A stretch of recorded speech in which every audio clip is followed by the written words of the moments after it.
प्रिय विद्यार्थियों, सूरदास के पदों को हम पिछले कालांशों से लगातार पढ़ रहे हैं।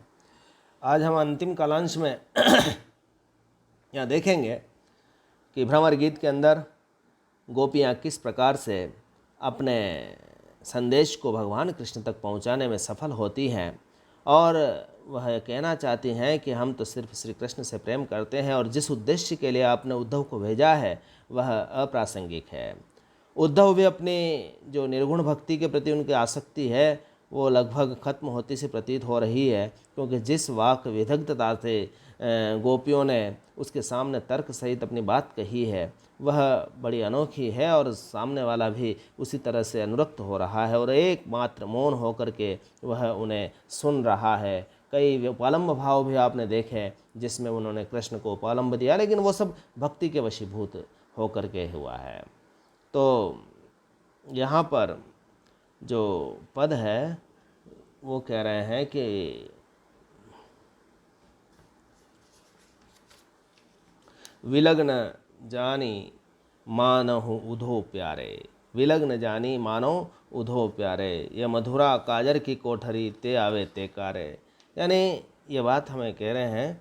अगला जो पद है कि उदो हम हरि कत विषय, हमने कल पढ़ा था कि कैसे मथुरा से हर आने वाला आदमी काला होता है। अक्रूर को हमने बात की, उद्धव की बात की और मधुकर की बात की और स्वयं कृष्ण की बात की। तो यहाँ पर बड़े व्यंग्यात्मक ढंग से उन्होंने कहा है। अगला जो पद है कि उदो हम हरि कत बिसराए, यानी हे उद्धव, हमने जो कृष्ण को है वो अभी कैसे बिसराए, हम कैसे भूलें उनको।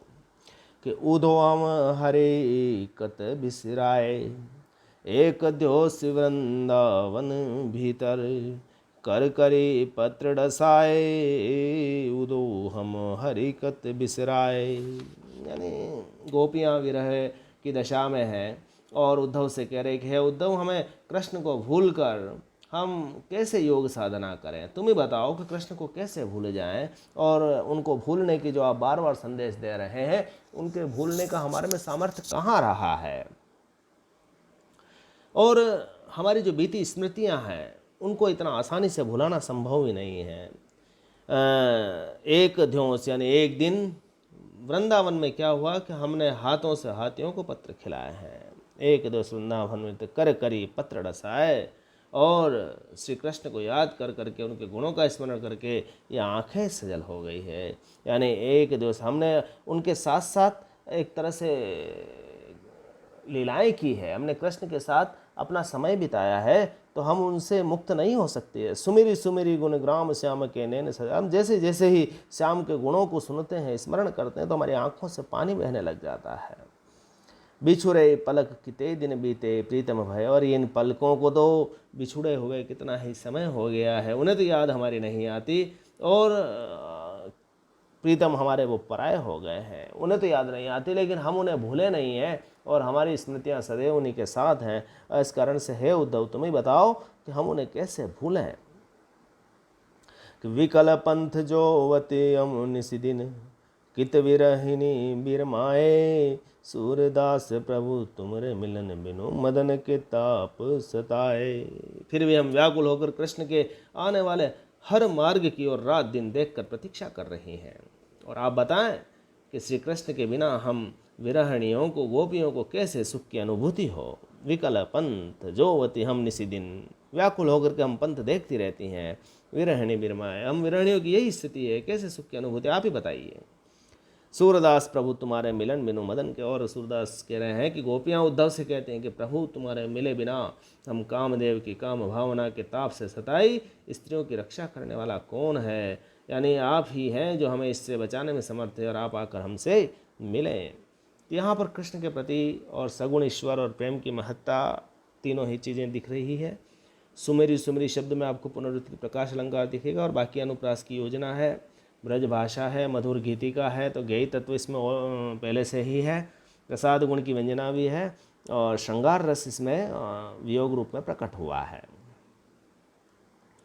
जो अगला पद है कि सखी नैननी ते गन हारे, बिनु ही ऋतु बरसत निशिबासर, सदा सजल दो तारे, सखी नन के धनहारे।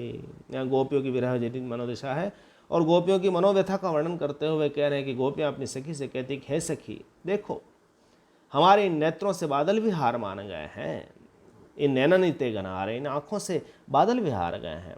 कि देखो बादल तो बरसात आने पर, वर्षा ऋतु होने पर बरसते हैं, लेकिन बिन ही ऋतु, यहाँ तो कोई ऋतु भी नहीं है। बरसत निशिवास, रात दिन ये बरसते रहते हैं। सदा मलिन दो तारे, और आँखों की जो दोनों पुतलियाँ हैं वो बिल्कुल मलिन सी रहती हैं, धुंधली सी रहती है। यानी बारिश के बादल तो बरसने पर ही बरसते हैं, वर्षा ऋतु में बरसते हैं, लेकिन हमारे नेत्र तो बिना ऋतु के ही हमेशा दिन रात बरसते रहते हैं। और दोनों आँखों की पुतलियाँ सदैव जल में डूबी रहने से मलिन हो गई है।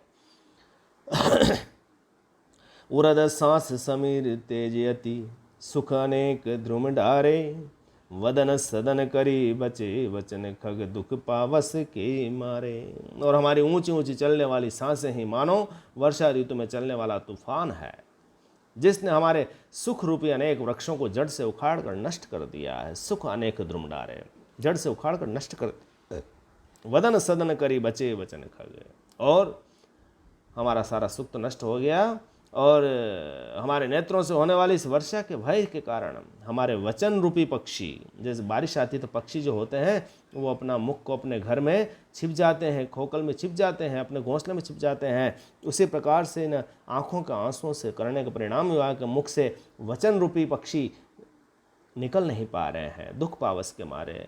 जिस तरह से बारिश के भय के कारण पक्षी अपने घोंसलों से बाहर नहीं निकल पाते हैं, केवल अपना मुख बाहर निकालते हैं, उसी प्रकार से इस आँखों से आंसुओं के कारण हमारे मुख से वचन नहीं निकल पा रहे हैं। दूरी दूरी बूंद परत कंचुकी पे, मिली अंजन सोकारे, और आँखों के जो पानी की बूंदें गिर रही है हमारे कंचुकी पर, तो वो अंजन के प्रभाव से, काजल के प्रभाव से वो भी काली युक्त हो गई है, काली काली हो गई है। यानी ऐसा लग रहा है कि जैसे कोई मानो पर्णकुटी शिव की निबिंब मूर्ति धरे ध्यान, यानी किसी शिव की पर्णपुटी के बीच स्थापित दो शिवलिंगों पर वर्षा जल की दो धाराएं अलग अलग होकर गिर रही हैं। और गुमरी गुमरी बरसत जल छाड़त, डर लागत अंधियार, और ये घुमड़ घुमड़ करके बारिश हमारे आँखों से आती है और डर लगता है, अंधेरा हो जाता है। जैसे नदी के जब समय बारिश होती है तो उस समय चारों तरफ अंधकार छा जाता है, लेकिन इसी समय जब हमारे आँखों से आंसू गिरते हैं तब भी ऐसा ही लगता है। बूढ़त ब्रहसूर को रखे, जिस तरह से घुमड़ घुमड़ कर बादल आने पर इंद्र के कोप के भय से ब्रजवासी जब ग्रसित हो गए थे तो कृष्ण ने गोवर्धन उठाकर उनके भाई की रक्षा की थी। तो अब भी वही हमारी स्थिति है कि बूढ़त ब्रहसूर को राखे, बिनु गिरधर व्यारे। तो अब हमारे को इस वर्षा से वही बचा सकता है, यानी कृष्ण ही एक ऐसे हैं जो हमारे को इस घनघोर वर्षा से, विरह की वर्षा से बचा सकते हैं। तो कृष्ण के प्रति एक निष्ठता का भाव यहाँ देख रखता है। गोपियों की विरह वेदना भी बड़ी भावपूर्ण ढंग से व्यंजित हुई, और बिना ऋतु बरसत में, यानी बिना ऋतु के ही बारिश हो रही, तो विभावन अलंकार है। सुमेरी सुमेरी पुनरुक्ति प्रकाश, वदन सदन में रूपक अलंकार, और बाकी अनुप्रासी की योजना है। ब्रजभाषा प्रसाद गुण है ही, श्रृंगार रस की यहाँ पर अभिव्यक्ति हुई है। अंतिम पद जो है वो आप देखें कि निर्गुण कौन देश को वासी, वही उद्धव को बात कर रहे हैं और निर्गुण के बारे में अपने प्रश्न खड़े कर रही हैं और निर्गुण का निषेध भी कर रही है और सगुण की स्थापना कर रही है। यहाँ तार्किक शैली है कि निर्गुण कौन देश को वासी, मधुकर कही समुझाय सो दे बूझती साचन हासी। हे मधुकर, हम आपको सौगंध खिलाते हैं कि आप हमें समझाएं कि ये निर्गुण कौन से देश में रहता है। और सही बात पूछें तो हम आपसे हंसी मजाक नहीं कर रहे हैं, हम आपकी ठिठोली नहीं कर रहे हैं, बल्कि हम वास्तव में आपसे जानना चाहते हैं कि ये निर्गुण कौन से देश में रहता है। हमारे को ये भी बताओ कि को है जनक, कौन है जननी, कौन नारी को दासी, यानी उसके पिताजी कौन है। तुम्हारे जिस ब्रह्म की बात आप कर रहे हैं उनके पिता कौन है, कौन उनकी माता है, कौन उनकी पत्नी है और कौन उनकी दासी है, जरा उनके नाम तो बताओ, हम उनको जानना चाहते हैं। और कैसो बरन भेष है कैसो, के ही रस में अभिलाष, कैसा उनका वर्ण है, किस रंग के तुम्हारे प्रभु हैं, और वो कैसे वस्त्र पहनते हैं, और किस रस में वो अभिलाषी रहते हैं, यानी किस रस के वो अभिलाषा रखते हैं, थोड़ा हमें बताएं। यदि आप हमें नहीं बता सकते तो फिर ये ध्यान रखिएगा, पावेगो पुनि कियो आपनो जोरे करोगे घास। यदि हमने हमारे से झूठ बोला और कुछ भी कपट की बात कही तो तुम्हें वही सज़ा मिलेगी, अपनी करने का फल मिलेगा।